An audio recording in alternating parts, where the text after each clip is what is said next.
Ngasigi tongan pau si singdagi lokot pa pau khara update pizari ahanbada marui ba pau military junta gi air strike ta taratret hatkre zomi community gi tokhaiba district demanda MLA Phungjangin Balti gi hakchang lairol chankhiroi dori Jiri Bamgi tribal khul tara humdoi Ferrol district ki manungda leijarage haiba wafam thorakle achumba wayal phangdriba phawba IDP sing masagi mayumda hanjinkhiroi haina kuki singna kangpokpida khongjeng changsinkhre tangkhul singi asawba phathaba ngamdre kuki singa makhal amatagi mari thamlaroi haina TNL na laukthokre MLA Bhalti gi thodok NIA na thijindriba phawba amadi zomi gi tonganba district pidriba phawba asiba hakchang lairol chankhiroi haina imung manunggi maikeidagi phongdokre Arambai Tingol gi PRO Robin Mangang Khwairakpam gi update ka loinana Supreme Court na semkhiba inquiry commission gi chairperson resign tokre lenga ki pakhum phangdrabadi miyam gi khongjang changsinnaba phirep loragani haina JFD na phongdorakli chawkhatpagi mingda Ima Ipabu Mami Dedi Kobagi culture ama lakliba asi thinghoba changi haina Laisram Jatrana phongdorakle Manipur University gi wathok Vice Chancellor amadi Register na daita pugadabani haina SSUM na phongdokre achumba masak khangdaba makhai BC gi michangda leiduna thabak torokpasing lebak khunai gi yeknabani haina miyamna warep lawrakpa yai haina KSA na phongdorakle highway da lambi thatlaga paisa khaiba thingnaba warep lawkhre Police na fazin kiba Uday Bhanu Thadurak Trabadi India Pumba Khongjang Changsilagani Haina Popular na Phongdorakle Ojat Singh na politics ta thawai yoksinduna development project kaya paikhatpada yaubiganu haina MLA Santi na Phongdorakre Panchayati Raj ki thadarak pasenpham lana sizinaramba sing thidoktuna chapchaba cherak pigadori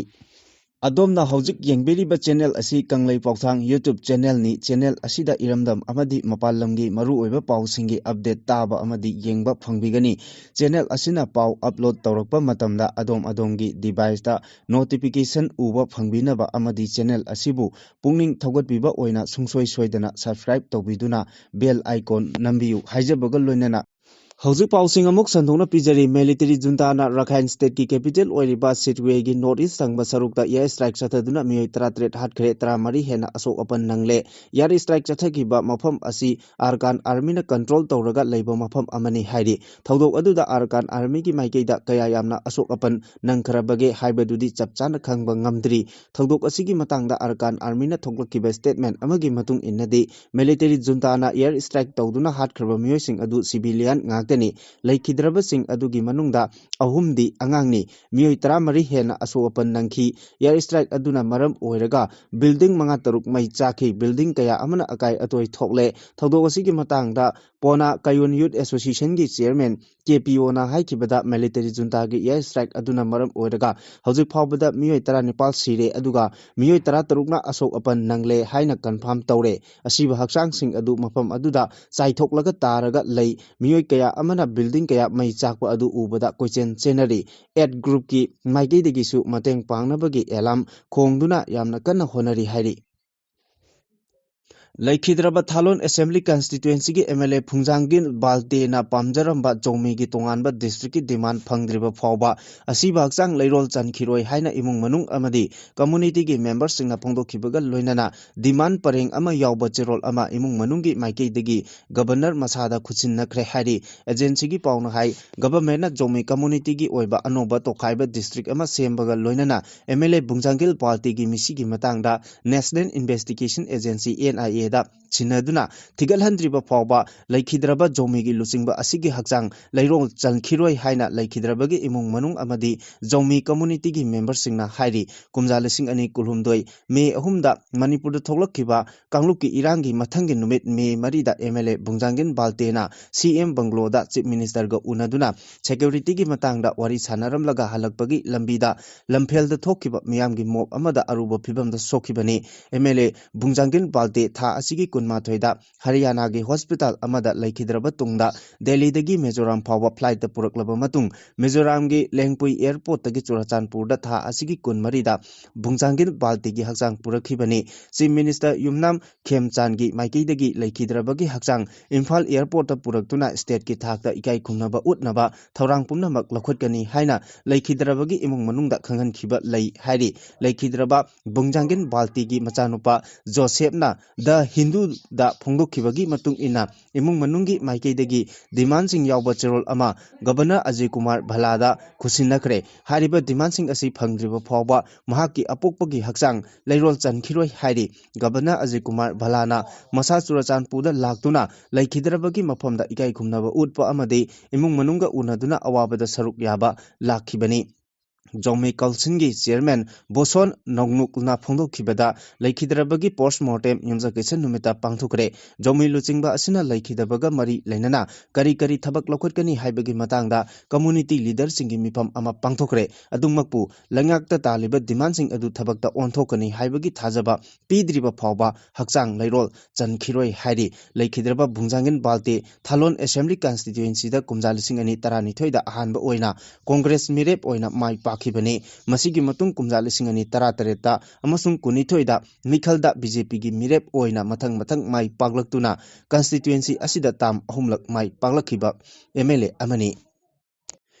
Jiribam ꯗꯤꯁꯇ꯭ꯔꯤꯛꯀꯤ ꯃꯅꯨꯡꯗ ꯂꯩꯔꯤꯕ tribal ꯈꯨꯜ 12 ꯐꯦꯔꯖꯣꯜ ꯗꯤꯁꯇ꯭ꯔꯤꯛꯀꯤ ꯃꯅꯨꯡ ꯆꯟꯅ ꯂꯩꯅꯤꯡꯕꯒꯤ ꯋꯥꯐꯝ ꯈꯨꯜ 12 ꯑꯁꯤꯒꯤ ꯆꯤꯞꯁꯤꯡꯅ ꯄꯨꯟꯅ ꯈꯨꯌꯦꯛ ꯄꯤꯕ ꯆꯦꯔꯣꯜ ꯑꯃꯗ ꯐꯣꯡꯗꯣꯛꯂꯤ꯫ ꯖꯤꯔꯤꯕꯥꯝ ꯗꯤꯁꯇ꯭ꯔꯤꯛꯀꯤ ꯃꯅꯨꯡꯗ ꯂꯩꯔꯤꯕ ꯇ꯭ꯔꯥꯏꯕꯦꯜ ꯈꯨꯜ 12 ꯑꯗꯨꯒꯤ ꯆꯤꯞꯁꯤꯡꯅ ꯄꯨꯟꯅ ꯈꯨꯌꯦꯛ ꯄꯤꯗꯨꯅ ꯊꯥꯗꯣꯔꯛꯄ ꯐꯣꯔꯃꯦꯜ ꯗꯤꯀ꯭ꯂꯥꯔꯦꯁꯟ ꯑꯗꯨꯅ ꯃꯈꯣꯏ ꯃꯁꯥꯃꯛ ꯑꯃꯗꯤ ꯃꯈꯣꯏꯒꯤ ꯈꯨꯟꯖꯥꯁꯤꯡꯅ ꯐꯦꯔꯖꯣꯜ ꯗꯤꯁꯇ꯭ꯔꯤꯛꯀꯤ ꯑꯦꯗꯃꯤꯅꯤꯁꯇ꯭ꯔꯦꯇꯤꯚ ꯖꯨꯔꯤꯁꯗꯤꯛꯁꯟ ꯃꯅꯨꯡꯗ ꯂꯩꯕ ꯍꯥꯏꯕꯁꯤ ꯑꯄꯥꯝꯕꯅꯤ꯫ ꯅꯤꯡꯁꯤꯡꯕ ꯊꯣꯛꯇ꯭ꯔꯕ ꯃꯇꯝꯗꯒꯤ ꯃꯈꯣꯏꯅ ꯂꯩꯔꯤꯕ ꯃꯐꯝꯁꯤꯡ ꯑꯁꯤꯒꯤ ꯁꯔꯨꯛ ꯅꯠꯇ꯭ꯔꯒ ꯃꯆꯦꯠ ꯑꯣꯏꯅ ꯍꯧꯖꯤꯛ ꯂꯩꯔꯤꯕ ꯐꯦꯔꯖꯣꯜ ꯗꯤꯁꯇ꯭ꯔꯤꯛ ꯑꯁꯤꯒꯤ ꯃꯅꯨꯡ ꯆꯟꯅ ꯂꯩꯔꯛꯈꯤꯕꯅꯤ꯫ ꯃꯔꯝ ꯑꯁꯤꯅ ꯃꯈꯣꯏꯅ ꯃꯈꯥ ꯇꯥꯅ ꯖꯤꯔꯤꯕꯥꯝ ꯗꯤꯁꯇ꯭ꯔꯤꯛ ꯑꯦꯗꯃꯤꯅꯤꯁꯇ꯭ꯔꯦꯁꯟꯒꯤ ꯃꯈꯥꯗ ꯂꯩꯅꯤꯡꯗ꯭ꯔꯦ ꯍꯥꯏꯔꯤ꯫ ꯇ꯭ꯔꯥꯏꯕꯦꯜ ꯆꯤꯞ 12 ꯑꯁꯤꯅ ꯈꯨꯌꯦꯛ ꯄꯤꯗꯨꯅ ꯊꯥꯗꯣꯛꯄ ꯐꯣꯔꯃꯦꯜ ꯗꯤꯀ꯭ꯂꯥꯔꯦꯁꯟ ꯑꯗꯨꯒ ꯂꯣꯏꯅꯅ ꯍꯧꯖꯤꯛꯅ ꯖꯤꯔꯤꯕꯥꯝ ꯗꯤꯁꯇ꯭ꯔꯤꯛꯀꯤ ꯃꯅꯨꯡꯗ ꯂꯩꯔꯤꯕ ꯑꯗꯨꯒ ꯐꯦꯔꯖꯣꯜ ꯗꯤꯁꯇ꯭ꯔꯤꯛꯀꯤ ꯃꯅꯨꯡ ꯆꯟꯖꯔꯒꯦ ꯍꯥꯏꯔꯤꯕ ꯂꯝꯒꯤ ꯁꯔꯨꯛꯁꯤꯡ ꯑꯗꯨꯒꯤ ꯃꯦꯞ ꯑꯃꯁꯨ ꯌꯥꯎꯔꯤ꯫ ꯄꯨꯟꯅ ꯈꯨꯌꯦꯛ ꯄꯤꯗꯨꯅ ꯊꯥꯗꯣꯔꯛꯂꯤꯕ ꯇ꯭ꯔꯥꯏꯕꯦꯜ ꯈꯨꯜ 12ꯒꯤ ꯆꯤꯞꯁꯤꯡ ꯑꯗꯨꯗꯤ ꯄꯣꯜ ꯔꯣꯖꯤꯂꯤꯌꯥꯟ ꯃꯥꯔ,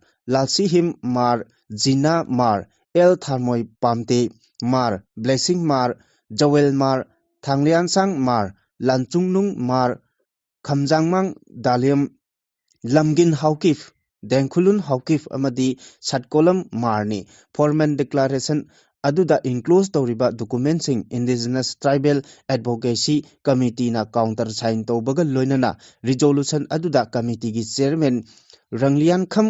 ꯀꯥꯏꯐꯣꯝ ꯑꯃꯗꯤ ꯁꯦꯀ꯭ꯔꯦꯇꯔꯤ ꯍꯤꯃꯤꯊꯥꯡ ꯕꯣꯍꯔꯤꯅ ꯑꯌꯥꯕ ꯄꯤꯔꯤ꯫ ꯐꯣꯔꯃꯦꯜ ꯗꯤꯀ꯭ꯂꯥꯔꯦꯁꯟ ꯑꯗꯨꯅ ꯇ꯭ꯔꯥꯏꯕꯦꯜ ꯈꯨꯜ 12 ꯑꯁꯤ ꯐꯦꯔꯖꯣꯜ ꯗꯤꯁꯇ꯭ꯔꯤꯛꯇ ꯄꯨꯟꯅꯕꯒꯤ ꯊꯕꯛ ꯑꯊꯨꯕ ꯃꯇꯝꯗ ꯂꯧꯈꯠꯄꯤꯅꯕꯁꯨ ꯃꯅꯤꯄꯨꯔ ꯂꯩꯉꯥꯛꯇ ꯇꯛꯁꯤꯜꯂꯛꯂꯤ꯫ ꯁꯦꯟꯇ꯭ꯔꯦꯜ ꯂꯤꯗꯔꯁꯤꯡꯅ ꯔꯤꯍꯦꯕꯤꯂꯤꯇꯦꯁꯟꯒꯤ ꯊꯧꯔꯥꯡ ꯀꯌꯥ ꯂꯥꯎꯊꯣꯛꯄꯒ ꯂꯣꯏꯅꯅ ꯃꯅꯤꯄꯨꯔꯗ ꯃꯍꯧꯁꯥꯒꯤ ꯐꯤꯕꯝ ꯍꯟꯖꯤꯜꯍꯟꯅꯕꯒꯤ ꯊꯧꯔꯥꯡ ꯀꯌꯥ ꯂꯧꯈꯠꯂꯕꯁꯨ ꯀꯥꯡꯄꯣꯛꯄꯤ ꯗꯤꯁꯇ꯭ꯔꯤꯛꯀꯤ ꯑꯣꯏꯅ IDP ꯆꯥ ꯀꯌꯥꯅ ꯑꯆꯨꯝꯕ ꯋꯥꯌꯦꯜ ꯐꯪꯗ꯭ꯔꯤꯕ ꯐꯥꯎꯕ ꯃꯁꯥ ꯃꯁꯥꯒꯤ ꯌꯨꯝꯗ ꯍꯟꯈꯤꯔꯣꯏ ꯍꯥꯏꯅ ꯈꯣꯡꯖꯪ ꯆꯪꯁꯤꯟꯈ꯭ꯔꯦ꯫ ꯀꯥꯡꯄꯣꯛꯄꯤ ꯗꯤꯁꯇ꯭ꯔꯤꯛ ꯏꯟꯇꯔꯅꯦꯜꯂꯤ ꯗꯤꯁꯄ꯭ꯂꯦꯁ ꯋꯦꯜꯐꯤꯌꯔ ꯀꯃꯤꯇꯤꯒꯤ ꯂꯤꯆꯤꯡ ꯃꯈꯥꯗ IDPꯁꯤꯡꯅ ꯀꯥꯡꯄꯣꯛꯄꯤꯒꯤ ꯆꯝꯐꯥꯏ ꯁꯕ ꯗꯤꯚꯤꯖꯟꯗ ꯂꯩꯕ ꯀꯩꯊꯦꯜꯃꯥꯟꯕꯤ ꯃꯤꯂꯤꯇꯔꯤ ꯀꯣꯂꯣꯅꯤꯗ ꯈꯣꯡꯖꯪ ꯆꯪꯁꯤꯟꯈꯤꯕꯒ ꯂꯣꯏꯅꯅ ꯑꯆꯨꯝꯕ ꯋꯥꯌꯦꯜ ꯐꯪꯍꯟꯒꯗꯕꯅꯤ ꯍꯥꯏꯕ ꯈꯣꯜꯂꯥꯎ ꯂꯥꯎꯈꯤ꯫ ꯖꯁꯇꯤꯁ ꯐꯣꯔ IDP ꯍꯥꯏꯕ ꯄ꯭ꯂꯦ ꯀꯥꯔꯗꯁꯤꯡ ꯄꯥꯏꯗꯨꯅ ꯈꯣꯡꯖꯪ ꯆꯪꯁꯤꯟꯈꯤꯕ ꯄ꯭ꯔꯣꯇꯦꯁꯇꯔꯁꯤꯡꯅ IDPꯁꯤꯡ ꯈꯨꯟꯗꯥ ꯂꯩꯇꯥꯍꯟꯅꯕꯒꯤ ꯊꯧꯔꯥꯡ ꯂꯧꯈꯠꯇ꯭ꯔꯤꯉꯩꯗ ꯑꯆꯨꯝꯕ ꯋꯥꯌꯦꯜ ꯍꯥꯟꯅ ꯐꯪꯍꯟꯅꯕ ꯃꯅꯨꯡ ꯃꯄꯥꯟ ꯐꯥꯎꯅ ꯎꯕ ꯉꯝꯕ ꯊꯧꯔꯥꯡ ꯂꯧꯈꯠꯀꯗꯕꯅꯤ꯫ ꯂꯩꯉꯥꯛꯀꯤ ꯃꯥꯏꯀꯩꯗꯒꯤ ꯇꯣꯉꯥꯟ ꯇꯣꯉꯥꯟꯕ ꯋꯥꯐꯝ ꯀꯌꯥ ꯂꯥꯎꯊꯣꯛꯈ꯭ꯔꯕꯁꯨ IDPꯁꯤꯡꯒꯤ ꯃꯔꯨꯑꯣꯏꯕ ꯏꯁꯨ ꯊꯕꯛꯇ ꯑꯣꯟꯊꯣꯛꯄ ꯂꯩꯇ꯭ꯔꯤ꯫ ꯗꯥꯏꯔꯦꯛꯠ ꯕꯦꯅꯤꯐꯤꯠ ꯇ꯭ꯔꯥꯟꯁꯐꯔꯒꯤ ꯃꯄꯨꯡ ꯐꯥꯅ ꯄꯥꯏꯈꯠꯇꯕꯒ ꯂꯣꯏꯅꯅ ꯑꯉꯥꯡꯁꯤꯡ ꯃꯍꯩ ꯃꯁꯤꯡ ꯇꯝꯅꯅꯕ ꯊꯧꯔꯥꯡ ꯂꯧꯈꯠꯄꯁꯨ ꯂꯩꯇꯦ꯫ ꯑꯅꯥ ꯂꯥꯏꯌꯦꯡꯒꯤ ꯂꯝꯗ ꯃꯄꯨꯡ ꯐꯥꯅ ꯈꯨꯗꯣꯡꯆꯥꯕ ꯐꯪꯍꯟꯗꯕꯒ ꯂꯣꯏꯅꯅ IDPꯒꯤ ꯔꯦꯖꯤꯁꯇ꯭ꯔꯦꯁꯟ ꯇꯧꯕꯒꯤ ꯃꯇꯥꯡꯗꯁꯨ ꯑꯁꯣꯏꯕ ꯀꯌꯥꯃꯔꯨꯝ ꯂꯩꯔꯤ ꯍꯥꯏꯅ ꯐꯣꯡꯗꯣꯛꯈꯤ꯫ ꯇꯥꯡꯈꯨꯜ ꯅꯥꯒꯥꯁꯤꯡꯒꯤ ꯑꯦꯄꯦꯛꯁ ꯕꯣꯗꯤ ꯑꯃ ꯑꯣꯏꯔꯤꯕ ꯇꯥꯡꯈꯨꯜ ꯅꯥꯒꯥ ꯂꯣꯡꯅ ꯂꯤꯇꯥꯜ ꯑꯃꯗꯤ ꯅꯥꯒꯥꯁꯤꯡꯅ ꯈꯨꯟꯗꯥꯕ ꯃꯐꯝꯗ ꯊꯣꯛꯈꯤꯕ ꯊꯧꯗꯣꯛꯁꯤꯡꯕꯨ ꯑꯀꯟꯕ ꯃꯑꯣꯡꯗ ꯌꯥꯅꯤꯡꯗꯕ ꯐꯣꯡꯗꯣꯛꯄꯒ ꯂꯣꯏꯅꯅ ꯈꯨꯗꯛꯇꯒꯤ ꯍꯧꯅ ꯀꯨꯀꯤꯁꯤꯡꯒ ꯃꯈꯜ ꯑꯃꯠꯇꯒꯤ ꯃꯔꯤ ꯊꯝꯂꯔꯣꯏ ꯍꯥꯏꯅ ꯇꯥꯡꯈꯨꯜ ꯅꯥꯒꯥ ꯂꯣꯡꯒꯤ ꯋꯥꯔꯀꯤꯡ ꯀꯃꯤꯇꯤꯅ ꯊꯥꯗꯣꯛꯄ ꯆꯦꯔꯣꯜ ꯑꯃꯅ ꯍꯥꯏꯔꯤ꯫ ꯐꯦꯕ꯭ꯔꯨꯋꯥꯔꯤ 8ꯀꯤ ꯅꯨꯃꯤꯗꯥꯡ ꯋꯥꯏꯔꯝ ꯇꯥꯡꯈꯨꯜ ꯑꯃ ꯍꯥꯠꯅꯕ ꯍꯣꯠꯅꯔꯛꯈ꯭ꯔꯕ ꯇꯨꯡꯗ ꯀꯨꯀꯤꯁꯤꯡꯅ ꯂꯤꯇꯥꯜꯗ ꯌꯨꯝ ꯃꯩ ꯊꯥꯕ ꯑꯃꯗꯤ ꯅꯣꯡꯃꯩ ꯀꯥꯞꯄꯅꯆꯤꯡꯕ ꯊꯧꯑꯣꯡꯁꯤꯡ ꯆꯠꯊꯈꯤꯕꯅꯤ꯫ ꯅꯨꯃꯤꯠ ꯑꯗꯨꯒꯤ ꯄꯨꯡ 7:10 ꯇꯥꯕꯗ ꯁ꯭ꯇꯦꯂꯤꯟ A. ꯁꯤꯃꯤꯔꯦ ꯀꯧꯕ ꯁ꯭ꯀꯨꯜꯒꯤ ꯑꯣꯖꯥ ꯑꯣꯏꯕ ꯑꯃ ꯃꯔꯝ ꯑꯃꯠꯇ ꯂꯩꯇꯅ ꯇꯝꯊꯤꯅ ꯐꯨꯔꯝꯂꯕ ꯃꯇꯨꯡꯗ ꯀꯨꯀꯤ ꯈꯨꯠꯂꯥꯏ ꯄꯥꯏꯕꯁꯤꯡꯅ ꯁꯤꯀꯤꯕꯨꯡ ꯀꯥꯔꯐꯨꯡ ꯚꯤꯂꯦꯖꯇ ꯆꯪꯂꯛꯂꯒ ꯇꯥꯡꯈꯨꯜ ꯅꯥꯒꯥꯁꯤꯡꯒꯤ ꯌꯨꯝ 200 ꯍꯦꯟꯅ ꯃꯩ ꯊꯥꯈꯤ꯫ ꯚꯤꯂꯦꯖ ꯆꯤꯐ ꯌꯥꯎꯅ ꯈꯨꯟꯖꯥꯁꯤꯡꯒꯤ ꯌꯨꯝ ꯃꯩ ꯊꯥꯔꯕ ꯇꯨꯡꯗ ꯀꯨꯀꯤ ꯃꯤꯂꯤꯇꯦꯟꯠꯁꯤꯡꯅ ꯅꯣꯡꯃꯩ ꯔꯥꯎꯟ ꯀꯌꯥꯃꯔꯨꯝ ꯀꯥꯞꯇꯨꯅ ꯃꯤꯌꯥꯝꯗ ꯆꯥꯎꯅ ꯃꯤꯄꯥꯏꯕ ꯄꯣꯛꯍꯟꯈꯤ ꯍꯥꯏꯔꯤ꯫ ꯐꯦꯕ꯭ꯔꯨꯋꯥꯔꯤ 12ꯗ ꯁꯅꯥꯀꯩꯊꯦꯜ ꯚꯤꯂꯦꯖꯀꯤ Lungtir Hills Range da nongna amuk mai thagalakpaga loinana asengba abungsi koba khunja ama nongmai jingdol da phaki atopa khunja amadi nongmai kaptuna hatnaba honabada laibak phabadagi palhodabani hairi suspension of operation su khuyek pinaduna laidiba kuki militant chingna khulai matik chana pairaga Central Security Force ki mamang maktada phongna chathok chasin tawbagi thawong yaningdaba phongdokladuna Tangkul naga longna hai haukiba numit kayani rom kuki militant singna khulai fairaga phongna chathok chasin tawribasi sugi agreement ki kanglona yadaba thawong amani sugi camp singda KNAB yauna foreign militant kayamrum su leiba thengnare haina su phongdorakli Central Security Force na loriba thodangi matangda TNLL gi cherol na hai naga singi punsi amadi lanthum ngakpi senbibagi mahuta security personnel kharana kuki militant singi michang changbagi mawong Phangi naga singna namna khundaba mafamda kuki singi tokhaibo homeland semnaba center na khanaba thorang ama lokhalakle hainasu maral sikhi makha tarakpa pawda arambai tengol gi PRO Robin Mangang khwairakpamna asumna update tawri kum amagi harau kumhai ni lesabi singna lambida paisa thatli piningbana piramu piningdabana pirunu lesabi noisu compulsory lawdaba yade haiganu noi kharadi nganmalli numit mangani aduda tauba oiramladi phagadabani adubu penthok wajaraba iramdamgi angang ngaktani masida Ibema ichasa lambida thatpasi tawganu yum chango chocho hairaga loire ima ibel kharana photo namge sega hairaga ikai phirup yalhanbadudi yamna fate matung tawbiganu laisabina tawbana kharabu phakre hanubi chakchana doini haiduna lambida paisa niba yumda lakpa yauri maduna hena lemjakhidre sigumba se tasengna aisu morally support tawde adubu ichalsing ichasing adugidi amuktani ko khallaga paisa yamba yamdaba adum mateng tawri haina asumna update tawri Manipur violence ki matangda tigatnaba Supreme Court na semkhiba inquiry commission gi luchingba oiriba Guwahati High Court ki hanagi Chief Justice Ajay Lamba commission asigi chairperson phamdagi resign tawkhre mahangna resign tawkhraba matungda Supreme Court ki hanagi judge Justice Balbir Singh Chauhan na lagliba March amadagi commission asigi chairperson oina thabak puba hauragani Ministry of Home Affairs na thokiba notification amagi matung inna Commission of Inquiry ki chairperson Justice Ajay Lambana phammasidagi resign tawnaba tharakhiba cherolda ayaba pikhibaga loinana chairperson asigi pham Supreme Court ki hanagi Justice Balbir Singh Chauhan na punaba Central Government na appoint tawkhre kumjalising ani kulhumdoi gi May 3 dagi thorakliba Manipur violence asigi matangda thigatnaba Supreme Court na Inquiry Commission asi kumjalising ani kulhumdoi gi June 3 da semkhibani agency ki pauna hai Guwahati High Court ki hanagi Chief Justice Ajay Lambana kari maramgi Commission of Inquiry ki chairperson phamdagi thadokkhibano haiba chapchana khangba ngamdri commission asida thabaktagi potharaba IAS officer Himansu amadi thabaktagi potharaba Aloka Prabhakar su yauribane commission asigi chairperson ama honglagasu hana leiba term of reference amadi atai condition singda ahongba leiroi hairakli Census tawba natraga yaithokpagi chapchaba wafam chatliba tha asigi manungda lengaki maikeidagi khangalaknaba campaign for justice and fair delimitation na thamkiba wafam nawhongna na ningsilakbaga loinana karigumba February tha Faubagi manungda lengaki maikeidagi chapchaba paukum phangdrabadi miyamgi khongjang changsinnaba phirep lauragani haina JFD gi convener Jitendra Ningomana phongdokre wafam asi India lengakna April thadagi hogodoriba census tawbagi thabak paikhalakliba asi kanglol chumna pangthoknabagi matangda JFD na sinduna mafam kayada chatuna paring naina chatharakliba khana neinabagi mifamgi saruk ama oina Imphal West District ki Wangoi Leifrakpam Makha Lekai Community Hall da pangthokkiba mifamda phongdokkibane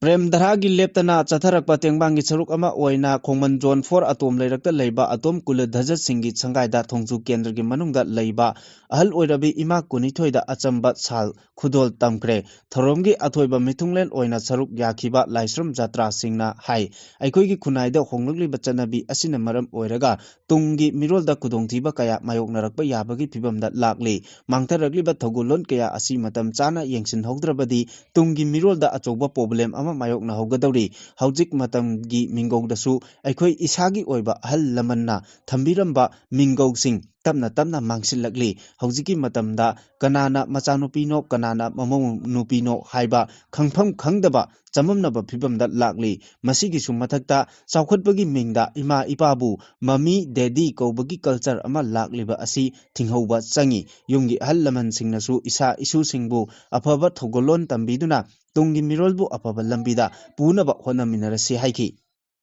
Manipur University के वाथोक vice chancellor अमदी रजिस्ट्रारना दायित्व खुदिंगमक पुगदबनी हाइना socialist students union of Manipur SSUM ना फोंदोरगली SSUM ना थादोक चिरोल अमना हाई ह्यूमन रिसोर्स संगतनबा अवांग थाकी महै लोइसंग अमा ओइना लैरिबा मणिपुर टाइबंगपाल महैकोल मणिपुर यूनिवर्सिटी असि ngасidi महैकोल असिबु शासन तौरिबा सिंगना मरम मरांग खंगदबा मवंगदा तौनिंग तौरकपदगी अखोइगी खुनाई असि अमंबगी इरोल नुंगदा तबना लुपसिलगली लोइनना मखोइगी थोंग असि मियामना थिंगौबगी मथौ तारी नत्रबदि अखोइगी ह्यूमन रिसोर्स असि मुच्चबा गा चप मानरगनी महिकोल असिबु चलाइरिबा सिंगना तौनिंग तौबगी महैना हंदक महिकोल असिदा मतम कयागी ममांगदगी लेप्तना वाथोक लांथोक कया थोकदुना लागरी अदुम ओइनमक वाथोकसिंग असिगी मतंगदा मरि लेनबा अथॉरिटी सिंगना थिगतुना मराल लेबा सिंगी मथकता इंक्वायरी तौबा अमदि चेराक पीबगी वाफम ngasisu ताबा लैतरी हंदक अमुक अनोबो वाथोक अमा थोरक्तुना यूनिवर्सिटी असि वाथोक लेप्तना थोकलेबा यूनिवर्सिटी अमा ओइरी हंदक थोकलेबा वाथोक असिगी मतंगदा SSUM ना कुपना थिगलुबदा वाथोक असि VC रजिस्ट्रार अमदि मखोइगी नकनबा मियोय खरना अचौबा रिक्रूटमेंट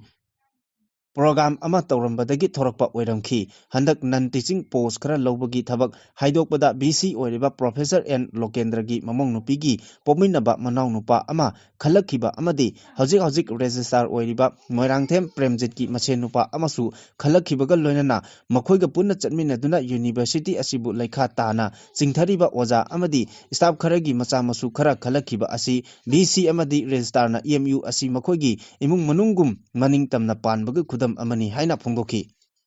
मणिपुर यूनिवर्सिटी के नन टीचिंग स्टाफ की रिक्रूटमेंट का मरी लेनाबा अपॉइंटमेंट ऑर्डर अमदी मखा ताबा प्रोसीडिंग पुंबा मणिपुर हाई कोर्ट ना केम इन एबियंस थमदुना कोर्ट असिगी वायल लाक्ट्रिबा फावबा अपॉइंटमेंट ऑर्डर पीबा यारोय हाइना खंगनखरे कोर्ट की ऑर्डर अदुबु कंगलेपाक स्टूडेंट्स एसोसिएशन KSA ना तरामना ओकलदुना अचुंबा मसक खंगदबा मखै MU VC की मिचंगदा लैदुना थबक तौरकबसिंग लेबाक खुनाइगी येकनबनी हाइना मियामना वारेप लौरकबा याय हाइना महैरोय लुप असिना सेक्शन वाफम थमलकली थौबाल डिस्ट्रिक्ट के मनुंग चनबा बाबू बाजार Meitei community joint coordinating committee ना सिंधुना मिफम अमा पांथोकलबा मतुंगदा यावसंगा मरी लेनाना नेशनल हाईवे थटलगा पैसा खाइबा थिंगनबा वारेप लौरे हाइदि MCJCC क्लब तरा निपालना थादोकपा चिरोल अमना हाई मिफम अदुना वारेपसिंग अदुदी क्लास 10 अमदी 12 की एग्जाम लैबना लाकदोरिबो यावसंग स्पोर्ट अमदी थाबल चोंगबा असि यावसंग नुमित मंगानी हाइबदी मार्च 3 तरेट फावबदगी हेना पांथोकतनबा अमदी नेशनल हाईवे सिंगदा यावसंग मरी लेनाना लंबी थदुना पैसा खाइबा अथिंगबा थमले हाइरि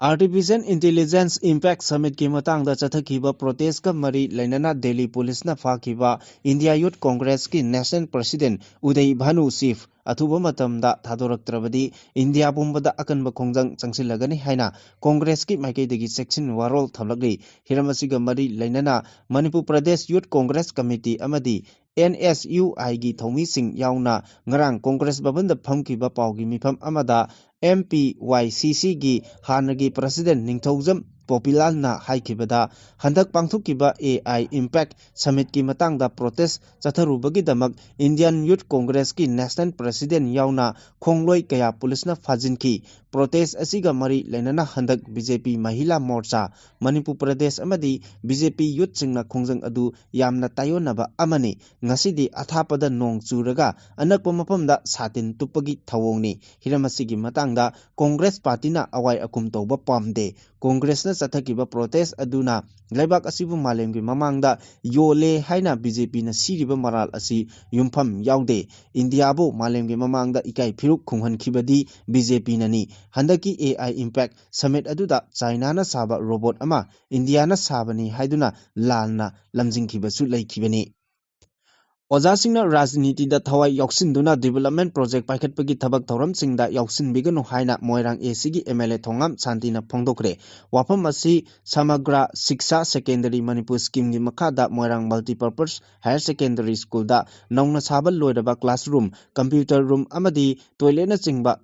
Kaya Sangabagi Thoramda MLA Santina Phongdokibani School asigi Principal amasung Teaching amadi Non Teaching yauna pangthokiba thoram aduda MLA Thongam Santina Makhatana Haikibada Pibam Soklaba School asi Hena Pagatnaba Honaduna Ngasi Classroom na Chingba Khara Saba Loiduna School gi Authority da Kuchinaba Ngamba Haibasi Nungaiba Phawi Afaba Kunai ama Oinabagi Damak Mahirui Singbu Lamjing Lamtak Liba Oza Sing nasu Kathokpa amaga Loinana Mathong Masak Khangna Thabak Tobiyu Oza Singna Politics da Thawai Yoksinduna Development Project kaya paikhatpada yaubiganu Human Resource Development amadi Health Sector Pagatnaba Angamba Thakta Ekoi Pumnamak Honaminasi Haina MLA Santina Appeal Tauki Makatarakpa Pauda Bharat Sarkar gi Ministry of Rural Development and Panchayati Raj na Kungang Chakhatnaba Senthang Mayam Praja gi Damak Thadarakli Senthang Sing asi kadai fawba Praja Sing gi Damakta Niyam Chumna Sijinaribage Haibadu Athubada Thidoktuna Lana Sijinaramba Sing Thidoktuna Chapchaba Action Logadabani Haina All India Panchayat Parishadna Handak nominate Taurakhraba Manipur State Panchayati Raj Parishad ki President Laisangthem Sanai Yaimana Phongdokre Wafam asi Manipur State Panchayati Raj Parishad ki President L Sanai Yaima ki Pongnapam Lamdam Kumbi Kendra gi Wangu Nauda Khongda Mfam adugi Meirapaibi Praja Miyamna Mahakpu Taramna Opagi Thoramda Phongdokhibani Tha asigi kuntarukta Security Force na Bisnupur District ki Nambon Police Station na Kuanba Utlau Chanura dagi Manipur Police Department da Constable oiba Driver oina su thabak tawriba Kongkham Chana Jawba Elias Ibomcha sahi nifu humdoi kauba mioi ama KCP MFL da Naunami Pusinbada Senaduna Fare Haina Nungtigi Phongba Pausi Singda Phonglakiba asi Security Force ki Semjin Sajinba Warolni Haina Aina Thinkraba Lalolu Kangleipak Communist Party KCP MFL gi Information and Publicity ki Secretary in charge oina Thaupuriba S Mangalna Khuyek piduna press da Thadorokpa Chirol Hairi Chirol asuna Makatana Kongkham Ibomcha Hairiba asi KCP MFL da Nongna mi pusinbagi thabak tawba mioi nate mahak KCP MFL ga karigumba hiram amatada mari leinade hairi Judiciary na corruption tawbagi chapter yauna NECRT na phongba class I ki textbook ama Supreme Court na athingba thamkre Chief Justice Surya Khan na lusingba bench amana hiram asigi matangda mapung phana investigation chathaba mathau tai phongdokre bench asin hai Judiciary gi mingchat thianabagi pandam manba mongda chatharakba thong asida chenariba myoising mapung phana khangdokpa tangai fade Social Science ki textbook da Judiciary bu lana uhanaba honarakliba Taraina Lopam Thokte Paladuna Bench Asina High Ministry of Education Department Education and Literacy and NCERT gi Director Dinesh Prasad Saktani gi Mathakta Hiramasiga Mari Lainana Kari Maram gi action Lakhat Loi Doribano Haibadu Mayek Sengna Kangal Laknaba so cause notice issue Taukre Makha tarakpa aroiba pauda editor kalam dagi machangoiba pau ama lokhatchari CM na phongdokiba lebak macha taba wafam Kuki community sing nasu harau taryamna okpham thui Manipurda thokliba sahi ahum pharaklaba irang asi ngasi phawba central government amadi state laingak animakna loisinnaba masak thokpa thabak amata paikatpa ngamdana leiri adubu hojikti irang asi nemtharaktuna thokaningdaba pamdaba thodok thoktaba haibadudi oire matang asida Manipur gi anokba laingak asigi chief minister oina thaupuriba asinasu pukchel sengna phongdorakpa wafam amada Kuki community singna Manipur gi konung oiriba Imphal da lakpada laingakna chapchana ngak senbagi thabak lokhatkani chingnaba amadi akiba yaudana lakpiyu aikhoi amata nungsi chanana punna hingminasi haiba wafam phongdokre CM na phongdokhiba wafam asimakti lebak macha taba wafam amani wafam asimak lebak miyamna aduki matik thagatpasu phongdoknarakli adubu neina ningai oiribadi ngasi phawba Kuki community singedi Manipur gi Kuki taba mafam singda Maitei singna maning tamna chathok chasin tawba yagani buffer zone amadi red zone haiba leitre haiduna laukthorraktriba asina karigi इखुद तिंथोकलगा मिखुद तिंथोरई हाइबसी अचुंबा वाफमनी अदुबु Manipur की chief minister की माइकैदगिदी Meitei community की महुत सिंदुना cookie Singh Meitei ताबा लमसिंगदा मनिंग तमना चथोक चसिन तौबदा करिसु अकी तुजुंगबा लैबिगनु लोइनना Manipur लेंगांगनासु ngak senbagi thabak chap chana paikhatkani haina leibak miyam khangna laukthokkiba wafam asibu hojik phawba kuki community na harau tayamna oktuna leibak macha taba wafam amata phongdoraktriba asi karigino haiba asini masina taklibadi CM gi leibak macha taba wafam asi kuki community na karisu leitana khalli haibadu takpani haina lawba yai masigi mayek senglaba khudam ama piba tarabadi indigenous Tribal Leaders Forum ITLF की माइकैदगिसु मणिपुर की cookie ताबा मफमसिंगदा buffer zone थमलिबा असि लौथोकपा लैते Meitei community ना buffer zone लानसिनदुना cookie ताबा मफमसिंगदा चथोक चसिन तौबा यारोय हाइना फोंगना लाउदुनाता लागली ITLF की वाफम असिमकना मणिपुर थोकलिबा लाल असि सुंगलोय लोसिनखिरोय Meitei अमदि cookie अनि दिनबा याखिरोय कुकी सिंगना तालिबा सेपरेट एडमिनिस्ट्रेशन फंगद्रिबा फावबा मखल कयागी इरांग हौदुना तानखिगनी हाइबसी ताकपनी हाइबे याय नैननिंगाई ओइरिबा अमना हंदक अनोबा लेंगाक अमा सेमबा असिदा कुकी कम्युनिटी की मरक्तगी MLA नेमचा किपगेंदा डिप्यूटी चीफ मिनिस्टर की फम लानथोक्रबनी मदुदा नतना कुकी कम्युनिटी की MLA खरसु मणिपुर की कोनुंग ओइरिबा इम्फालदा लाक्तुना लोक भवनदा पांगथोकिबा अनोबा लेंगाकी चीफ मिनिस्टर अमदी डिप्यूटी चीफ मिनिस्टर अनि कैबिनेट मिनिस्टर अनि वासक लोबगी थोरमदा सरुक याखरबने वासक लोबगी थोरम अदुदा लाखिबा कुकी MLA अदुबुसु मैतै मियामना अदुकी मतिक हराउ तयामना नुंगसी चानना ओकपगी थबक चथखी मरम अदुना कुकी कम्युनिटी की MLA सिंह अमदी लुचिंगबा सिंगना मणिपुर थोकलिबा इरांग असि लोइसिनबा लोकफम थोकपा थौतांग अदु लौबा सुंगनी लोइनना अनोबा चीफ मिनिस्टर ना मैतै अमदी कुकी फुरुप अनिगी काइनबा यारोय नुंसी चानना लैमिनगनी कुकी सिंगना मणिपुर की कोनुंग इम्फालदा लाकपा मतमदा अकीबा याउबिगनु लेंगांगना चपचाना ngak senbagi thabak tawgani haina laukhiba asigi paukhum Kuki community की माइकैदगी पिफम थोकपनी मदु नतना मैतै कम्युनिटी की माइकैदगिता नुंसी चानना लैसी अखोय अमत ओइना हिंगमिनसी इंगतप मणिपुर अमा ओहेंसी हाइबा खोलाव हंजन हंजन लावरगा खोलाव असिगी पाउखुम पीरकदबा कुकी कम्युनिटी की माइकैदगी हौजिक फावबा तुमिन्ना लैसिलिबा असिना करिगी मसिगी मथक्ता ITLF ना कुकी ताबा मफमसिंगदा मैतै सिंह चंगलकपा यारोय बफर जोन लौथोकपा लैत्रि हाइदुना अदुमक हन्ना इरांग असि मखा चथरकनबा मै चुरकलिबा असि यामना अरानबा अमनी मरम अदुना अपुनबगी सकम कायबा यारोय सिंगमी तमी मचिन मनाव अमतक ओइना नुंसी चानना हिमिनबा पामजरिबा चीफ मिनिस्टर वाई खेमचानगी अपाम्बा असि थुगाइनबा होनरकलिबा असि वाखल मुन्ना खंथदबगिनी मखा ताना कुकी कम्युनिटी की माइकैदगिसु लेबाक मचा ताबा पाउखुम पिरक्तुना मैतै अमदी कुकी कम्युनिटी अनिगी मरक्ता येंथिनबा लैते नुंसी चानना हिमिनगनी हाइबदु लेबाक मियाम खंगना थमोय सेंगना फोंगना लाउथोरकपम थोकपनी।